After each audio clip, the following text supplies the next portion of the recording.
ଆରେ ଚିକି, କାଲି ନା ମୋ ବାପା ଦୁଇଟା ଗୁଡ଼ି ଆଣିଛନ୍ତି। ଚାଲ ଆମେ ଗୁଡ଼ି ଉଡେଇବା। ବା କୋନି, ତ ଗୁଡ଼ି ଦୁଇଟା ଭାରି ସୁନ୍ଦର ହେଇଛି।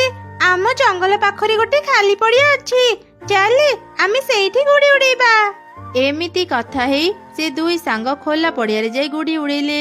ହଠାତ୍ ସେହି ସମୟରେ ଜୋରେ ପବନ ବହିଲା, ଆଉ ସେମାନଙ୍କ ଗୁଡ଼ି ଉଡ଼ି ଅନେକ ଦୂରକୁ ଚାଲିଗଲା। କଣ ହେଇଗଲା? ମୋ ବାପା କେତେ ଖୁସିରେ ମୋ ପାଇଁ ଗୁଡ଼ି ଆଣିଥିଲେ। ମନ ଦୁଃଖ କରନି କୁନି, ଚାଲ ଆମେ ତ ଗୁଡ଼ି ଖୋଜିବାକୁ ଯିବା। ନିଶ୍ଚୟ ଆଖପାଖରେ ତ ଗୁଡ଼ି ପଡିଥିବ। ତାପରେ ସେ ଦୁଇ ଜଣ ମିଶି ଜଙ୍ଗଲ ସାରା ବୁଲି ବୁଲି ଗୁଡ଼ି ଖୋଜିଲେ, ହେଲେ କୋଉଠି ବି ପାଇଲେନି। ଆରେ କୁନି, ଏତେ ଜାଗା ଖୋଜିଲେଣି, ହେଲେ କୋଉଠି ବି ତ ଗୁଡ଼ି ପାଇଲେନି। ଘରକୁ ଗଲେ ତ ବାପାଙ୍କୁ ସବୁ କଥା କହିଦେବୁ, ସେ ତ ଉପରେ ଜମା ବି ରାଗିବେନି। ଚାଲେ ବି ଘରକୁ ଯିବା। ଆରେ ଚିକି, ସେପଟେ ଦେଖେ, ପାଣି ଭିତରେ ଗୋଟେ ଫୁଲ ଗଛ ଅଛି। ହେଲେ ଗଛରେ ଗୋଟେ ହିଁ ଫୁଲ କାହିଁକି ଫୁଟିଛି? ଫୁଲଟି ଦେଖିବାକୁ କେତେ ସୁନ୍ଦର ହେଇଛି ନା? ଚିକି ଟିକେ ଅପେକ୍ଷା କର, ମୁଁ ଏବେ ଫୁଲ ତୋଳି ଆଣେ, ତାପରେ ଆମେ ଘରକୁ ଯିବା। ଏମିତି କହି କୁନି ଫୁଲ ତୋଳିବାକୁ ଗଲା। ସେତେବେଳେ ଚିକି ତାକୁ କହିଲା, ଆରେ କୁନି, ସେପଟେ ଯାନି, ତୁ ଯଦି ପାଣିରେ ପଡିଯିବୁ ନା ତୁ ବୁଡିଯିବୁ। ନା ନା ଚିକି, ଭୟ କରନି, ମୋର କିଛି ବି ହେବନି। ମୁଁ ଏବେ ଫୁଲ ତୋଳି ତ ପାଖକୁ ଯାଉଛି।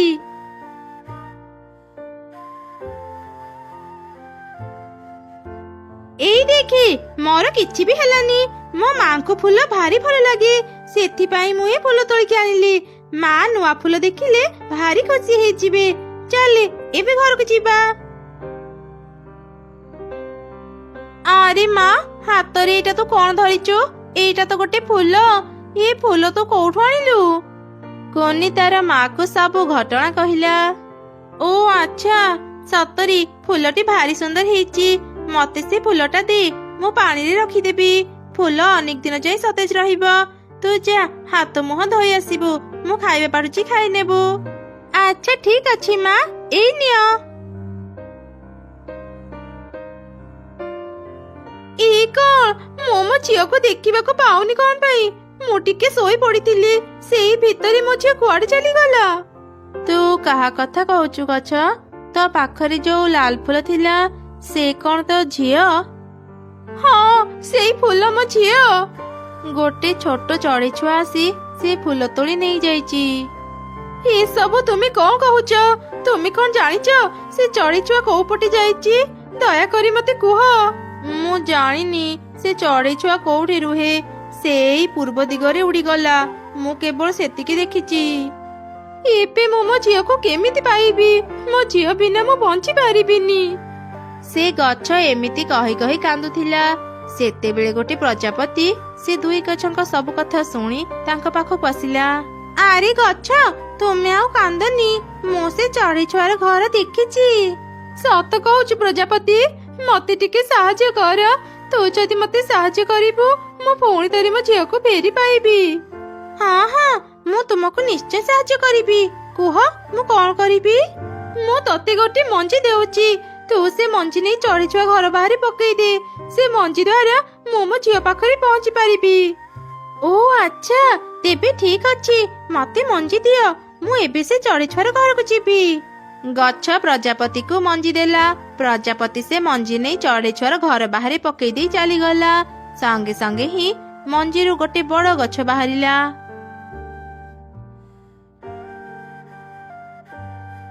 ଏଇ କଣ, ଆଗରୁ ତ ଏଠି ଗଛ ନଥିଲା, ହଠାତ୍ ଏତେ ବଡ ଗଛ ଏଠାକୁ କେମିତି ଆସିଲା?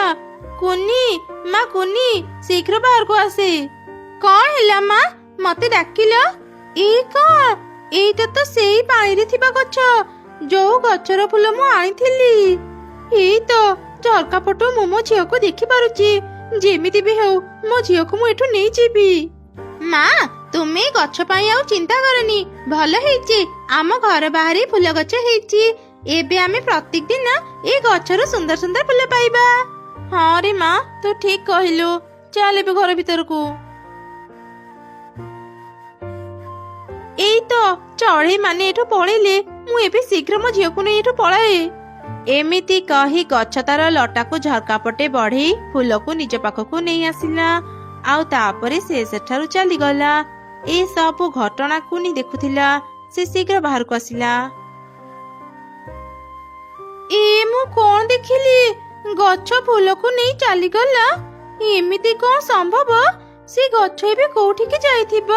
ମୁଁ ସେ ଜାଗାକୁ ଥରେ ଯାଇ ଦେଖେ। ସେଠି ସେ ଗଛ ଅଛି କି ନାହିଁ ଜାଣିପାରିବି। ଫୁଲ ଗଛ, ତୁ ଆସିଗଲୁ। ତୁ ତ ଝିଅକୁ ପାଇଲୁ। ହଁ, ମୁଁ ମୋ ଝିଅକୁ ନେଇ ଆସିଛି। ସେମାନେ ମୋ ଝିଅର କିଛି କ୍ଷତି କରିନଥିଲେ। ଭଲ ହେଲା, ମୁଁ ଠିକ ସମୟରେ ପହଞ୍ଚିଗଲି। ମୋ ଝିଅକୁ ଗଛରେ ରଖିଦେଲେ ସେ ପୁଣି ମୋ ସହ କଥା ହେଇପାରିବ। ତାପରେ ଗଛ ଫୁଲକୁ ନିଜ ଡାଳରେ ଲଗେଇଦେଲା। ସଙ୍ଗେ ସଙ୍ଗେ ଫୁଲଟି କଥା କହିଲା। ମା, ତୁମେ କୁଆଡେ ଯାଇଥିଲ? ଅନେକ ସମୟରୁ ମୁଁ ତୁମକୁ ଦେଖିବାକୁ ପାଉନଥିଲି। ମୁଁ ଏଇଠି ଥିଲି ରେ ମା। ମୁଁ ଟିକେ ଶୋଇ ପଡିଥିଲି।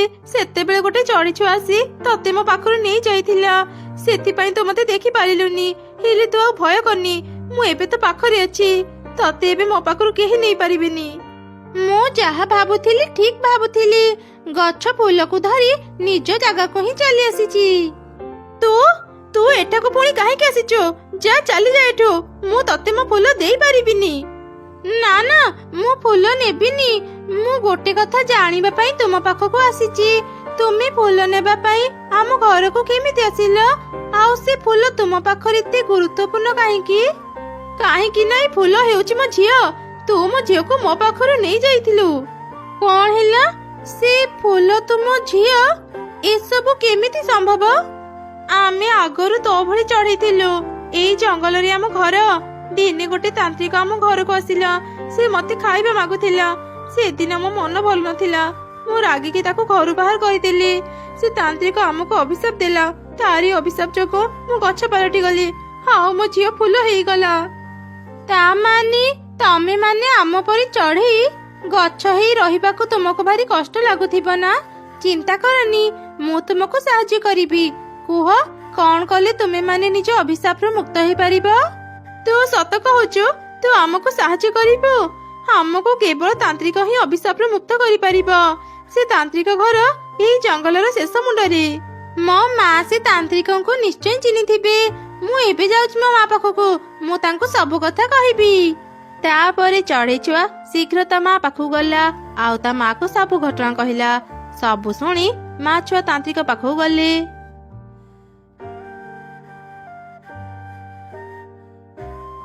ମୁଁ ଜାଣେ ତମେ ମାନେ ମୋ ପାଖକୁ କଣ ପାଇଁ ଆସିଛ। ହେଲେ କେମିତି ତାନ୍ତ୍ରିକ ମା? ଆମେ ତୁମକୁ ଏଯାଏଁ ତ କିଛି ବି କହିନୁ। ମୁଁ ସବୁ ଜାଣେ। ସେ ଦୁଇ ମା ଛୁଆଙ୍କୁ ଉଚିତ ଶିକ୍ଷା ଦେବା ପାଇଁ ହିଁ କିଛି ଦିନ ପାଇଁ ମୁଁ ତାଙ୍କୁ ଗଛ କରିଥିଲି। ସେମାନେ ଅନେକ କଷ୍ଟ ପାଇଲେଣି। ଏବେ ମୁଁ ତାଙ୍କୁ ମୁକ୍ତ କରିଦେବି। ଏଇ ଗଙ୍ଗା ଜଳ ନିଅ, ତାଙ୍କ ଉପରେ ପକେଇଦେବ। ସେମାନେ ମୁକ୍ତ ହେଇଯିବେ। ତାପରେ ମା ଚଢେଇ ତାନ୍ତ୍ରିକ ପାଖରୁ ଗଙ୍ଗା ଜଳ ଆଣି ଫୁଲ ଗଛ ଉପରେ ପକେଇଦେଲା। ଯାହା ଫଳରେ ସେମାନେ ନିଜ ଅଭିଶାପରୁ ମୁକ୍ତ ହେଇ ନିଜ ରୂପ ଫେରି ପାଇଲେ। ଭଉଣୀ, ତୁମକୁ ଅନେକ ଅନେକ ଧନ୍ୟବାଦ। ଆଜି ତୁମ ପାଇଁ ଆମେ ଅଭିଶାପରୁ ମୁକ୍ତ ହେଇପାରିଲୁ। ଆମେ ତୁମର ଏହି ଉପକାର କେବେ ବି ଭୁଲିବୁନି। ଆରେ ନା ମିଟୁ ଭଉଣୀ, ତୁମକୁ ଧନ୍ୟବାଦ ଦେବାକୁ ପଡିବନି। ଏବେ ତୁମେ ମାନେ ଘରକୁ ଯାଅ ଆଉ ଭଲରେ ରୁହ। ତାପରେ ସମସ୍ତେ ନିଜ ନିଜ ଘରକୁ ଫେରିଗଲେ। ମା ଚଢେଇ ଆଉ ତାର ଝିଅ ମିଟୁକୁ ସାହାଯ୍ୟ କରିପାରି ଅନେକ ଖୁସି ଥିଲେ।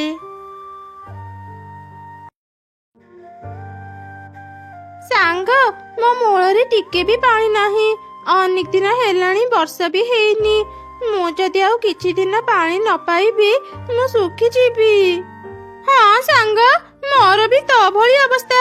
କେବେ ଯେ ଆମେ ପାଣି ଟୋପେ ପାଇବା? ସାଙ୍ଗ, ସେପଟେ ଦେଖେ, କିଛି ଚଢେଇ ନଦୀକୁ ପାଣି ଆଣିବା ପାଇଁ ଯାଉଛନ୍ତି। ଚାଲ ତାଙ୍କୁ ପାଣି ମାଗିବା। ଆରେ ପକ୍ଷୀ ମାନେ, ଟିକେ ଆମ କଥା ଶୁଣି ଯାଅ। ଆମ ପାଖକୁ ଆସ। କିଏ ଆମକୁ ଡାକିଲା? ଏଠି ତ କେହି ବି ନାହାନ୍ତି। କାଉ ଭଉଣୀ, ମୁଁ ବି ତ ଏଠି କାହାକୁ ଦେଖୁନି। ନିଶ୍ଚୟ ଆମେ ଭୁଲ ଶୁଣିଥିବା। ନା, ତମେ ମାନେ ଭୁଲ ଶୁଣିନ। ଆମେ ଅମୃତଭଣ୍ଡା ଗଛ ତମ ମାନଙ୍କୁ ଡାକୁଥିଲୁ। କଣ ହେଲା? ତମେ ମାନେ ଅମୃତଭଣ୍ଡା ଗଛ ଏଇ କଥା କହୁଛ? ତା ମାନେ ତମେ ମାନେ ନିଶ୍ଚୟ ଯାଦୁର ହେଇଥିବ। ଆଚ୍ଛା, ତମେ ମାନେ ନିଜ ଯାଦୁ ଶକ୍ତିରେ ସବୁ କିଛି କରିପାରୁଥିବ ନା? ହଁ, ଆମେ ମାନେ ଯାଦୁର, କିନ୍ତୁ ଆମ ପାଖରେ ଯାଦୁ ଶକ୍ତି ନାହିଁ। ଆମେ ଅନେକ ଦିନରୁ ପାଣି ନ ପାଇବାରୁ ଶୁଖି ଶୁଖି ଗଲୁଣି। ଆମକୁ ତମେ ମାନେ ଟିକେ ସାହାଯ୍ୟ କର, ଆମ ମୂଳରେ ପାଣି ଦିଅ। କଣ ହେଲା? ତମ ମାନଙ୍କ ପାଖରେ ଯାଦୁ ଶକ୍ତି ନାହିଁ? ତାହେଲେ ତମ ମାନଙ୍କୁ ସାହାଯ୍ୟ କରି ଆମର କଣ ଲାଭ ହେବ? ଆଜି ସିନା ଆମେ ତୁମ କାମରେ ଆସୁନୁ, କିନ୍ତୁ ଭବିଷ୍ୟତରେ ଆମେ ବଡ ହେଲେ ତୁମ କାମରେ ଆସିବୁ। ତମେ ମାନେ ଯେତେବେଳେ ବଡ ହେବ ଆମେ ବୋଧେ ଜଙ୍ଗଲରେ ନଥିବୁ। ତମେ ମାନେ ମର କି ବଞ୍ଚ, ଆମେ ତମ ମାନଙ୍କୁ ସାହାଯ୍ୟ କରିପାରିବୁନି। ଏମିତି କହି ସେମାନେ ସେଠାରୁ ଚାଲିଗଲେ। ଦୁଇ ଅମୃତଭଣ୍ଡା ଗଛ ଯାହାକୁ ବି ସାହାଯ୍ୟ ମାଗୁଥିଲେ କେହି ବି ତାଙ୍କୁ ସାହାଯ୍ୟ କରୁନଥିଲେ।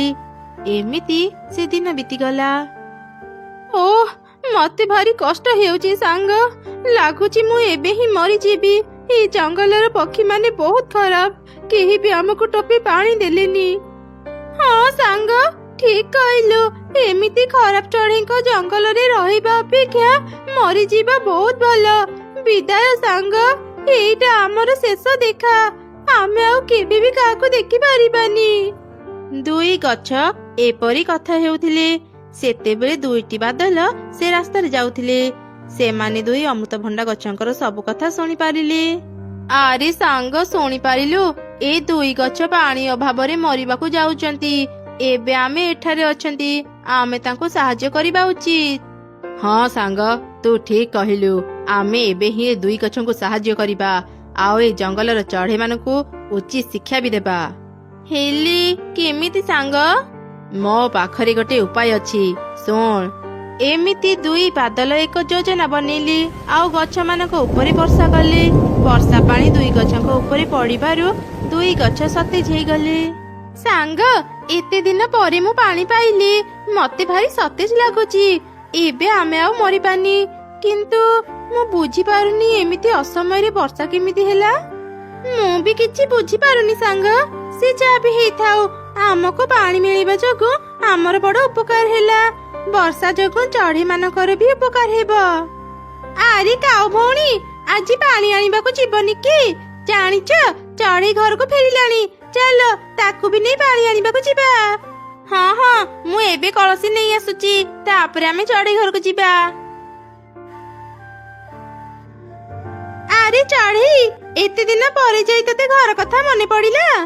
କଣ ଆଉ କହିବି ମିଟୁ ଭଉଣୀ, ଏତେ ଦିନ ପରେ ମା ଘରକୁ ଯାଇଥିଲି ତ ସେ ମତେ ଆଉ 2 ଦିନ ରହିବାକୁ କହିଲା। ସେଥିପାଇଁ ମୋର ଘରକୁ ଫେରୁ ଫେରୁ ଡେରି ହେଇଗଲା। ଆଚ୍ଛା, ତମେ ମାନେ କଣ ପାଣି ଆଣିବାକୁ ଯାଉଥିଲ? ହଁ ଚଢେଇ, ଆମେ ପୋଖରୀକୁ ପାଣି ଆଣିବା ପାଇଁ ଯାଉଛୁ। ତୁ ଆସିଛୁ ଜାଣି ତତେ ଡାକିବାକୁ ଚାଲି ଆସିଲୁ। ତାପରେ ସବୁ ଚଢେଇ ମିଶି ପୋଖରୀକୁ ପାଣି ଆଣିବା ପାଇଁ ଗଲେ। ପୋଖରୀ ପାଖରେ ପହଞ୍ଚି ସେମାନେ ଦେଖିଲେ ପୋଖରୀର ସବୁ ପାଣି ଶୁଖି ଯାଇଛି। ଏଇ କଣ, ଗୋଟେ ରାତିରେ ପୋଖରୀର ପାଣି ଶୁଖିଗଲା କେମିତି? ଆମେ କାଲି ପୋଖରୀରୁ ପାଣି ନେବା ବେଳେ ପୋଖରୀରେ ତ ପାଣି ଭର୍ତ୍ତି ଥିଲା। ମୁଁ ବି ତ କିଛି ବୁଝିପାରୁନି। ଏମିତି ଲାଗୁଛି ରାତିରେ ଆମ ପୋଖରୀର ପାଣି କିଏ ଚୋରି କରି ନେଇଯାଇଛି। ନଦୀ ଦୂର ହେଲେ ବି ଚାଲ ଆମେ ସେଠାକୁ ଯିବା ଆଉ ନଦୀରୁ ପାଣି ଆଣିବା। ଏଇ କଣ କହୁଛ ମିଟୁ ଭଉଣୀ? ରାତାରାତି ଏତେ ସାରା ପୋଖରୀର ପାଣି କିଏ ଚୋରି କରି ନେବ? ଆରେ ଚଢେଇ, ତା କଥା ଛାଡେ।